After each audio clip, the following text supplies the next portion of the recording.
Syllabus పేరు ఏంటంటే అమ్మా దీన్ని ఎంబీడెడ్ ఫిగర్స్ అంటారమ్మా. ఎంబీడెడ్ ఫిగర్స్ ఏం లేవు, జస్ట్ ఎగ్జాంపుల్ చెప్తాను. ఒక బాక్స్ ఇలా ఉంటుంది మా, దీన్ని ఎక్స్ అంటాడు వాడే. బాగానండి, ఇది కనపడిందంటే ఇదే క్వశ్చన్. ఇంకా మీకు ఇంకా అడుగుతున్నాను, ఈ బాక్స్లో నేను జస్ట్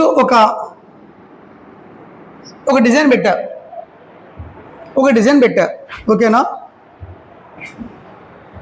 ఇప్పుడు నేను దీనికి క్వశ్చన్ ఇది, ఇప్పుడు ఆప్షన్స్ ఇస్తున్నా, option A, option B, option A, option C.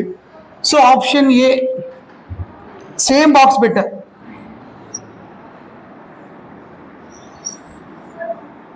ఇలా పెట్టా. కన్ఫ్యూజ్ కావద్దు, కొంచెం జాగ్రత్త చూడండి. Option B,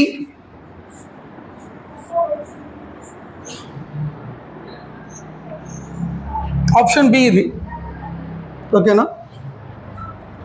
option C,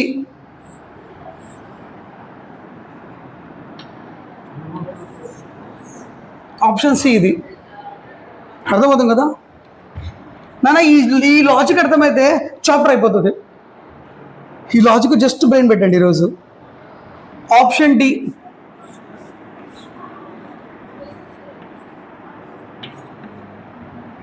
option D. బాగా క్వశ్చన్ ఏంటంటే ఎంబీడెడ్ ఫిగర్స్ అంటే, ఎంబీడెడ్ అంటే ఉన్న వాటిలో ఈ ఫిగర్ ఉంది అని. అంటే ముందు నేను రాసినట్టు కనిపెట్టాను, మీరు అంతే కనిపెట్టారు కదా. ఇప్పుడు చూడండి, ఉంది సేమ్ అలాగే ఉంది, బట్ ఇక్కడ కట్ ఉంది. కట్ ఉండకూడదు, సేమ్ ఇలాగే ఉండాలి. ఉంది కదా, ఇవ్వండి. ఇదొక తునక, ఇదొక తునక, ఇదొక తునక పెట్టినా లేదు, ఇదొక తునక, ఇదొక తునక లేదు.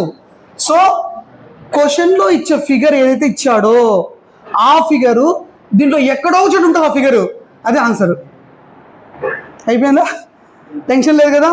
ఇప్పుడు అర్థం కావడం చేతి పైకెత్తండి.